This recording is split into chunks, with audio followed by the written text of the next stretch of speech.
क्या कहना चाहते हैं अखिलेश बाबू? पहले बात तो आप ये सुन लीजिए, मैं ऐसा क्यों बोलूंगा? मैंने नहीं कहा कि हमारे संत चुप बैठे हैं। मैंने 2018 की बात की है, जब फतवे जारी हो रहे थे, चर्चों चिट्ठियां जारी हो रही थी, जब बात आई थी हमारे संत चुप क्यों बैठे हैं? 2025 में क्या हो रहा है ये बताइए। सुनिए सुनिए, आपने बोला, मैंने सुना ना, आपके पास कुछ बताने के लिए है? 2018, 2047, 1947 में तो संघ जो था वो भारतीय जनता पार्टी की जगह ब्रिटिश के लिए काम करता था। 2025 में भारतीय जनता पार्टी कोई उपलब्धियां हैं? 2018, 2047, 1900। मैंने कहा था कि हमारे संत 2018 में चुप क्यों चिट्ठियां जारी हो रही थी, तो सारे संत इकट्ठे हुए थे। संतों ने मजबूती के साथ एक धर्मादेश पारित किया था कि 2019 में मोदी आना चाहिए, इसलिए 303 सीट आई थी भाजपा की 2019 के चुनाव में। अब रहेगी बात आपकी और आपकी पार्टी की। सरदार मनमोहन सिंह देश के प्रधानमंत्री थे, जिन्होंने लाल किले की पचीर पर डंके की चोट पे बोला था कि जितने सरकारी संसाधन हैं उसके ऊपर पहला हक मुसलमानों का है। मुसलमानों को लुभाने के लिए, मुसलमानों की चापलूसी, मुसलमानों का तुष्टीकरण हमेशा कांग्रेस और ये लोग करते आए हैं।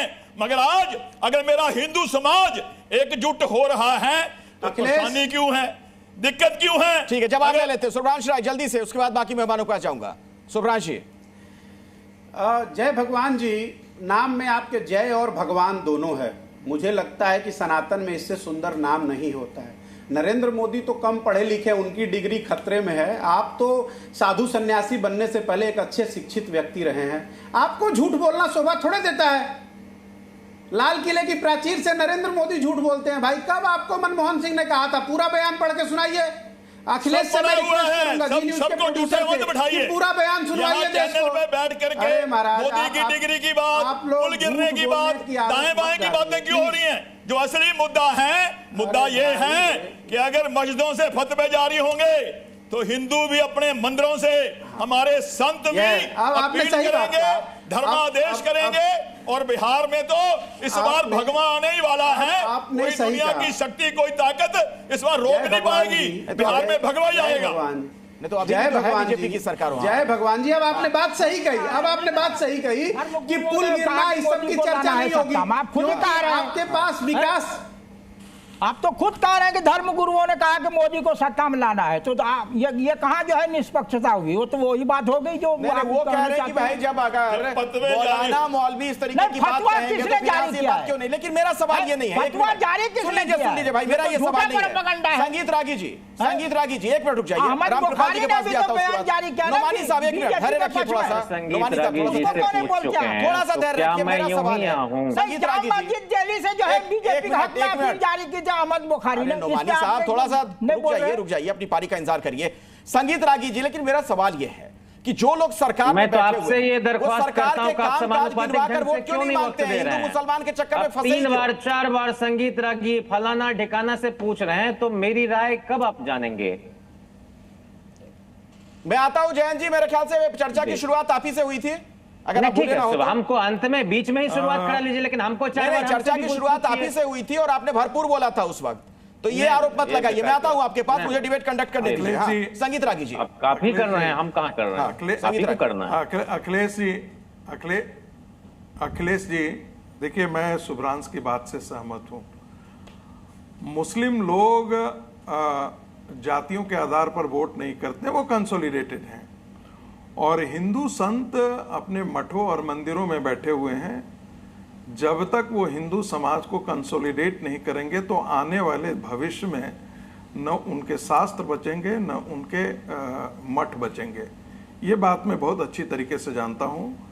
बंगाल में वो हो चुका है, बिहार के सीमांचल में हो चुका है, आसाम के जो बांग्लादेश से सटा बॉर्डर है उसमें हो चुका है, उत्तर प्रदेश का जो नेपाल से लगता हुआ बॉर्डर है वहां हो चुका है, नेपाल के अंदर भारत से लगती हुई सीमा वहां हो चुका है। तो आने वाले दिनों में और भी ये चीजें खतरे बढ़ेंगे। मैं नहीं जानता कि मेरा सवाल वो नहीं था संगीत रागी जी, सुन तो लीजिए सर, मैंने सवाल आपसे ये पूछा कि मंदिर मस्जिद के मुद्दे पर राजनीति क्यों हो?